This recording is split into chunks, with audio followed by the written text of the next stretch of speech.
Monsieur Jacques Toubon, ancien ministre, président du Collège français d'organisation des 50 pays africains. Monsieur le ministre, bonjour. Très content de vous voir.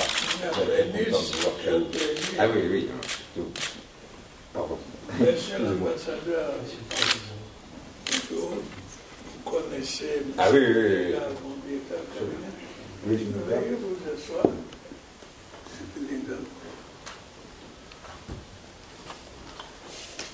Alors, monsieur le ministre. Bon, alors, vous étiez content de Nice? Ça a été un grand succès, un très grand succès. Ah oui. Vous savez que je suis chargé par le président Sarkozy d'organiser en France toutes les initiatives autour du cinquantenaire de l'indépendance des 14 pays d'Afrique subsaharienne qui ont accédé à la souveraineté en 1960. Et c'est dans ce cadre que je me suis entretenu avec le président Paul Biya. De manière générale, je dirais que le président et moi-même, nous nous félicitons de ce que cette période, cette année 2010, cette année du cinquantenaire, soit un moment de revitalisation de la relation spécifique qui existe entre l'Afrique subsaharienne et la France, et de manière générale l'Europe.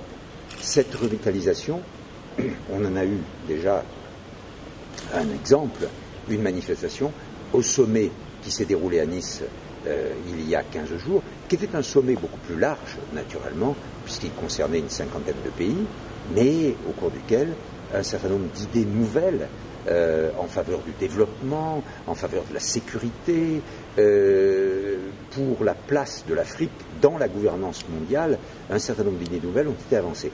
Et en ce qui concerne les 14 pays et la France, nous ferons le 13 juillet une réunion de travail des chefs d'État qui aura la même vision, c'est-à-dire la même ambition, c'est-à-dire nous tourner vers l'avenir, mettre en valeur, bien entendu, notre histoire partagée, notre culture commune, qui est incontestable. Et par exemple, la France libre va bien le montrer. Le 70e anniversaire de la France libre, cette année, c'est l'histoire de l'Afrique qui, pendant ces années de guerre, les années d'occupation de la métropole française, l'Afrique a été la France. Ça a été la France libre, ça a été la France combattante. Et ici, c'est au Cameroun que la colonne Leclerc est partie. Leclerc est parti de Douala. Donc cette histoire partagée, cette culture commune, mais ce n'est pas seulement le passé. C'est aussi une manière de voir l'avenir ensemble. Bien entendu, dans la mondialisation, le Cameroun aujourd'hui a des relations avec tous les pays du monde et la France a des relations avec tous les pays du monde. Il n'y a plus d'exclusivité, mais en même temps, il y a un lien qui est un lien très fort, politique, économique, diplomatique, et qui, dans tous les domaines de l'avenir, doit permettre tout simplement de soutenir l'Afrique, et le Cameroun en particulier, dans ce qui est son ambition pour les 10, 20 ou 30 années qui viennent, c'est-à-dire un développement durable, des énergies renouvelables, une agriculture vivrière plus puissante, la formation professionnelle des jeunes, des millions et des millions de jeunes qui n'attendent que d'avoir un métier, de pouvoir travailler.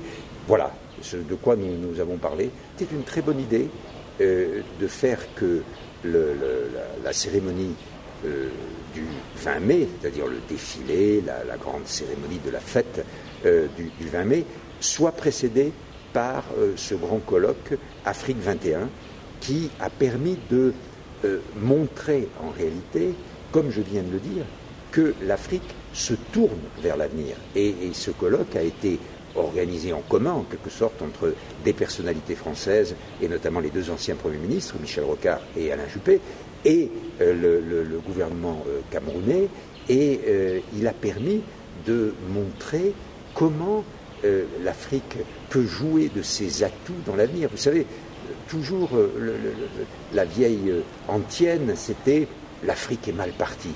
Aujourd'hui, cette année, en 2010, la plupart des observateurs disent exactement l'inverse.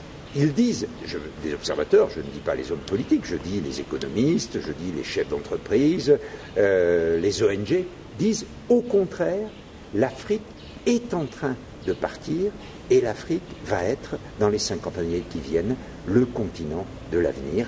Et on peut le dire d'une autre manière, une bonne partie de l'avenir du monde va se jouer en Afrique, et en particulier ici, dans l'Afrique centrale, dont il faut rappeler qu'elle est le deuxième poumon de la planète. Le président Biya, il est aujourd'hui le plus ancien des chefs d'État, il est un peu le doyen, et en Afrique, on peut le dire, le sage, puisque en Afrique, l'expérience est considérée comme quelque chose de très important.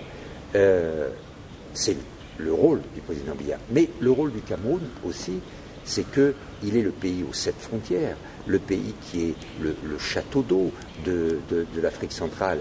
C'est le pays aussi qui a, avec Douala, la meilleure entrée sur la mer, les relations privilégiées avec le Nigeria, c'est-à-dire la grande puissance anglophone.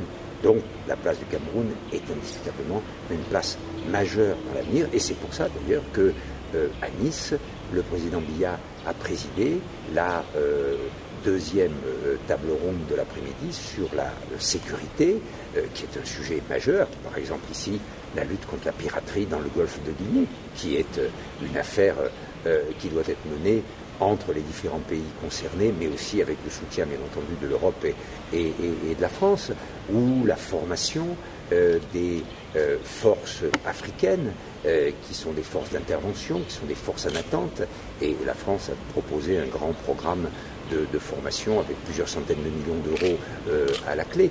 Et dans tout ça, vous le savez très bien, le Cameroun doit jouer un rôle majeur, comme il l'a joué dans le passé, et comme les Camerounais, comme les soldats camerounais ont été héroïques dans la Première Guerre mondiale, dans la Seconde Guerre mondiale, dans la Résistance et dans la France libre.